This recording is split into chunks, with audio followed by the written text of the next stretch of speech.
তো শুভ সকাল বন্ধুরা, আজকে মায়ের একটা পছন্দের মানে ডিশ রান্না হচ্ছে।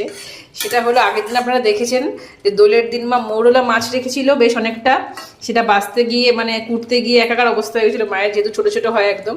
তো মায়ের সব থেকে প্রিয় ছোটো মাছ সেটা হচ্ছে মৌরলা মাছ। তো সেটা দিয়ে ঝাল বানায় মা। দেখুন দেখুন, লম্বা লম্বা আলু দিয়ে পেঁয়াজ টমেটো ধনেপাতা দিয়ে সুন্দর করে দেখুন ঝাল বানিয়েছে, ভাজা মশলা দিয়ে। আর সেন্টটা যা আসছে না বন্ধু, ফ্লেভারের যে সেন্টটা, স্মেলটা, সেটা আমরা এখান থেকে বুঝতে পারছি। আপনারা বুঝতে পারবেন না, যারা ছোটো মাছ খেতে ভালোবাসেন তারা এর স্বাদ খুব ভালো মতোই বুঝবেন।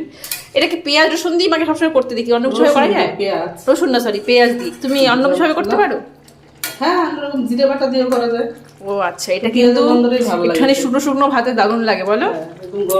আমার কিন্তু বন্ধুরা এখন জিভে জল আসে। আর মায়ের কিন্তু খুব ফেভারিট একটা আইটেম। তো আপনারা কারা কারা এরকম একদম ছোট চুনো মাছ, মৌরলা মাছ খেতে ভালোবাসেন অবশ্যই জানাবেন। আমার কিন্তু অসাধারণ স্বাদ লাগে বন্ধুরা এটা দিয়ে ভাত খেতে। এটা কিন্তু ভাত দিয়ে, রুটি দিয়ে চেষ্টা করলে খাওয়া যাবে, কিন্তু ভাত দিয়ে বেশি ভালো লাগে। তো লাল লাল একদম ঝাল ঝাল হয়েছে না? কালার দেখে বোঝা যাচ্ছে।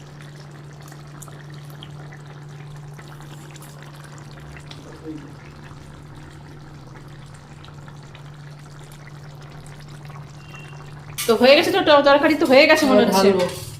তো এবার ঢেলে ফেলা হবে। অতটা ঝোল ঝোল হয় না, সামান্য একটু ঝোল হয়, মাখো মাখোই হয়, একটু টেনে যাবে এই ঝোলটুকুও।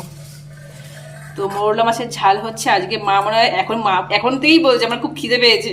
সাধারণত সকালবেলা আমরা ভাত খাই না, কিন্তু মায়ের খিদে পেয়ে গেছে। মানে বুঝতেই পারছেন কতটা ভালো খায় অ্যাকচুয়ালি। এখনই ভাত বসাবো। দেখো এখনই ভাত বসিয়ে মা হয়তো তাড়াতাড়ি স্নান করে খেয়েও নেবে আজকে। তো আমার খুব প্রিয় বন্ধুরা, আপনারা ভালোবাসেন অবশ্যই জানাবেন। তো এই হচ্ছে আজকের স্পেশাল আইটেম। আর একটা স্পেশাল আইটেম হবে আজকে, সেটা আপনারা পরে জানতে পারবেন। হ্যাঁ, স্পেশাল আইটেম, ওটা এখন বলবো না আপনাদের। তো এই হচ্ছে একদম সুন্দর মৌরলা মাছের ঝাল।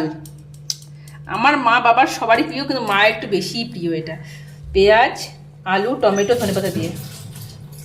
তো ভালো লাগলে লাইক করে দেবেন। আজকে এই দিয়ে খাওয়া দাওয়া হবে, আর একটা আইটেম হবে। তো টাটা।